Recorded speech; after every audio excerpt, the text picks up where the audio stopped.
नमस्कार प्रिय मित्रांनो. जसं तुम्ही थंबनेलमध्ये किंवा या व्हिडिओमध्ये बघितलं असेलच, आम्ही तिथे स्पष्ट शब्दात लिहिलं आहे की संपूर्ण 18 वर्षानंतर राहू महाराज खूप मोठे बदल घेऊन येत आहेत. आणि आतापासून ऑगस्ट 2026 पर्यंत कुंभ राशीच्या लोकांसाठी काय घडणार आहे, 100% बदल आपण आजच्या या व्हिडिओमध्ये जाणून घेणार आहोत. मित्रांनो, राहू महाराज व्यक्तीच्या आयुष्यात दोन प्रकारचे वादळ घेऊन येतात. पहिलं वादळ असं असतं जे आयुष्यातील सगळ्या समस्या, सगळ्या अडचणी, दुःख उडवून घेऊन जातं. आणि दुसरं असं वादळ असतं जे आयुष्यात समस्या, ताणतणाव, गोंधळ यांची दुकान उघडून जातं. आता प्रश्न असा आहे की कुंभ राशीसाठी कोणतं वादळ नेमकं येणार आहे. आजपासून ते ऑगस्ट 2026 पर्यंत या कालावधीत राहू महाराज तुम्हाला कोणते फळ देणार आहेत, हेच सविस्तर आपण आजच्या या व्हिडिओमध्ये जाणून घेण्याचा प्रयत्न करणार आहोत. पण त्याआधी एक गोष्ट समजून घेणं फार गरजेचं आहे, ते म्हणजे राहूचा स्वभाव. कारण तुम्ही अनेकदा ऐकलं असेल, राहू जेव्हा देतो तेव्हा माणसाला जमिनीवरून थेट आकाशात पोहोचवतो, आणि जेव्हा घेतो तेव्हा आकाशात उभ्या असलेल्या व्यक्तीलाही जमिनीवर आणून टाकतो.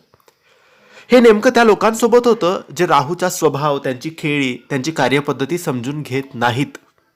आज मी तुम्हाला इतक्या सहज आणि स्पष्ट पद्धतीने सांगणार आहे की जर तुम्ही हे समजून घेतलं तर राहूचं पहिलं वादळ, समस्या उडवून नेणारं वादळ, तुमच्या आयुष्यात निश्चित प्रवेश करेल.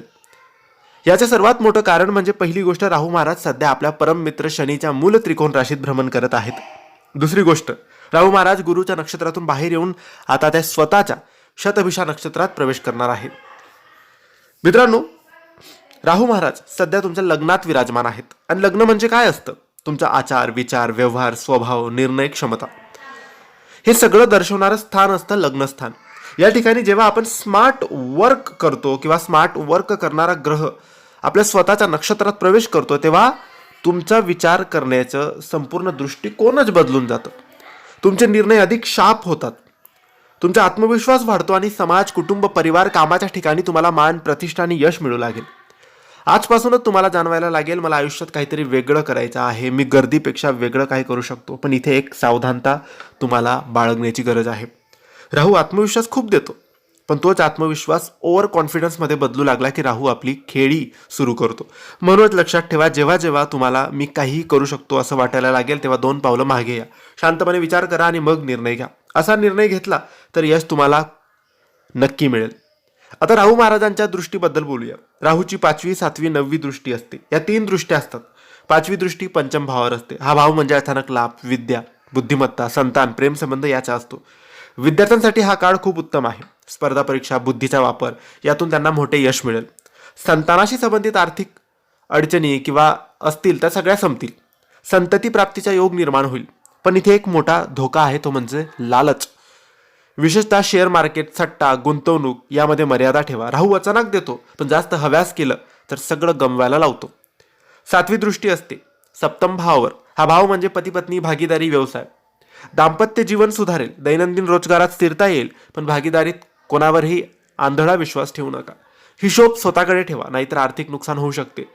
9वी दृष्टी असते भाग्य भावावर. हा भाव म्हणजे भाग्य, वडील, धर्म, परदेश प्रवास. वडिलांचे आरोग्य सुधारेल, भाग्याची साथ मिळेल, परदेश प्रवासाचे योग बनेल. पण एक गोष्ट लक्षात ठेवा, राहू तुम्हाला धार्मिक गोष्टींपासून दूर नेण्याचा प्रयत्न करतो, म्हणून पूजा, जप, श्रद्धा यातून दूर जाऊ नका. शेवटी एक अत्यंत महत्त्वाची गोष्ट आहे, सर्व कुंभ राशीच्या लोकांना राहू सारखा परिणाम देतो का? तर उत्तर आहे नाही. ज्योतिष हे अंधश्रद्धा नाही, हे एक सायन्स आहे. तुमच्या कुंडलीतील राहूची स्थिती फार महत्त्वाची असते. जर राहू तुमच्या लग्नापासून 6व्या, 8व्या किंवा 12व्या भावात असेल तर परिणाम नकारात्मक होऊ शकतो. पण जर राहू मित्र राशीत, योग्य नक्षत्रात, योग्य अंशात असेल तर तो तुमच्या आयुष्यात समस्या उडवून नेणारं वादळ आणतो. उपाय करा, ओम राम राहवे नमा या मंत्राचा जप, शिवलिंगाचे अभिषेक आणि महादेवाची सेवा. मित्रांनो, ही माहिती होती कुंभ राशीसाठी राहूच्या आगमनाची. ही माहिती तुम्हाला आवडली असेल तर लाईक आणि शेअर करा. काही प्रश्न असतील तर कमेंट्सद्वारे विचारा. आमच्या चॅनलला सबस्क्राईब करायला विसरू नका. धन्यवाद. श्री स्वामी समर्थ.